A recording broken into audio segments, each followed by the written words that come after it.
So in the final moments of this chapter, Midoriya was able to control his heart and be able to use that quirk that he sort of used in the previous chapters, the Black Whip quirk.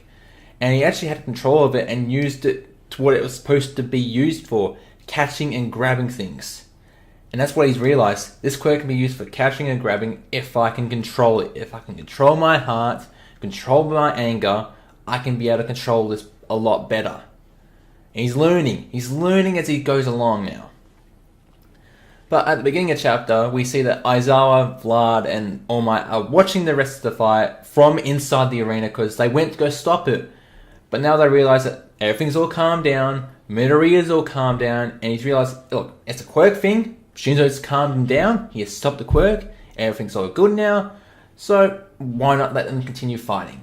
Because he knows what's best for these kids, and what's best for these kids is that they continue this match. You can't stop it because it'll put a dampener on everything, and they need to continue with this fight, especially Midoriya and Shinzo, because this is for their benefit as well. This is so Midoriya can kind of get over that hump, that slump that he just had in this fight where he lost control. He needs to get that confidence back up. And also, he needs to see Shinzo how he's going to go against Midoriya, how he's going to tackle him now. Because he knows that Midoriya beat Shinzo at his own game last time, and now he's got to try and figure out how I beat him now. He lures him close like he did last time in the sports festival, but this time he's got a plan. He's got that cloth around his neck that Aizawa had taught him how to use. Now, Aizawa taught him how to use it because it took Aizawa 5 years to master it. 5 years to master it. Well, since Aizawa doesn't have to teach anyone from the ground up, and because he already knows how to use it, it's going to take a lot shorter amount of time for Shinzo to master it. And it looks like he's able to master it this time, where he's able to manipulate things around him, grab piping, grab objects around him, and use them as weapons against Midoriya. And he allures him to this sort of like trap where he just wants him to get him close so he can wrap him up in that cloth and restrict him. And if he does that, he might win.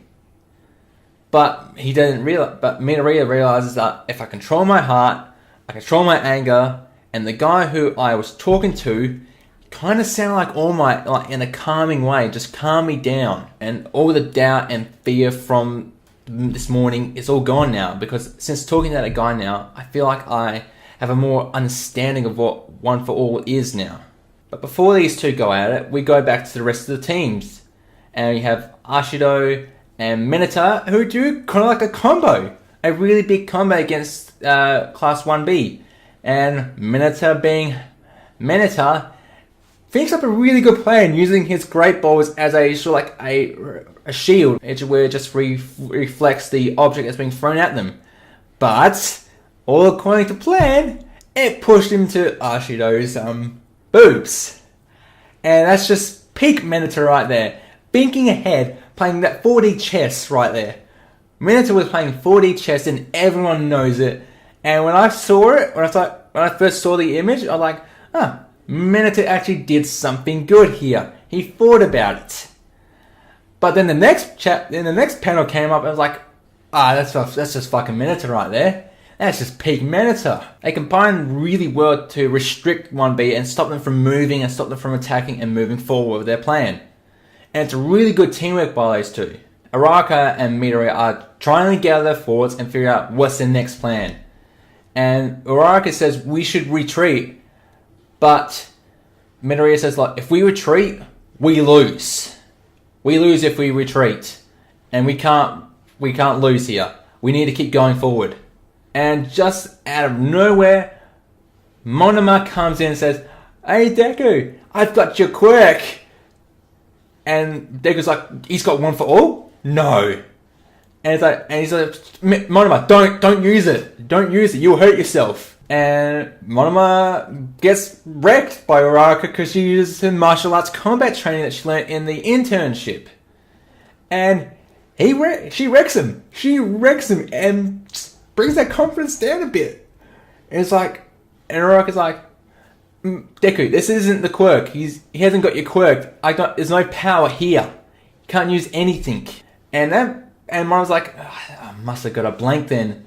So does Monoma know that about One for All how it's stockpiling quirks, or did he just miss?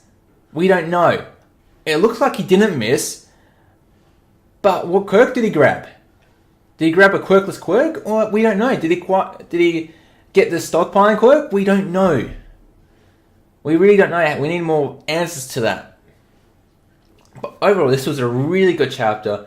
Some really good answers and some good progression for Midoriya as he kind of controls this new quirk. And we kind of learn that Aizawa is kind of a big softie for letting this go on. Because he realizes that these kids need this. They need to let some aggression out and just spar against their own class. Spar against people their own age. And learn where they're at. And he realizes that they need this more than anything. Well guys, hope you all enjoyed this video. But until next time, I'm Aussie Otaku, and I'll catch you later.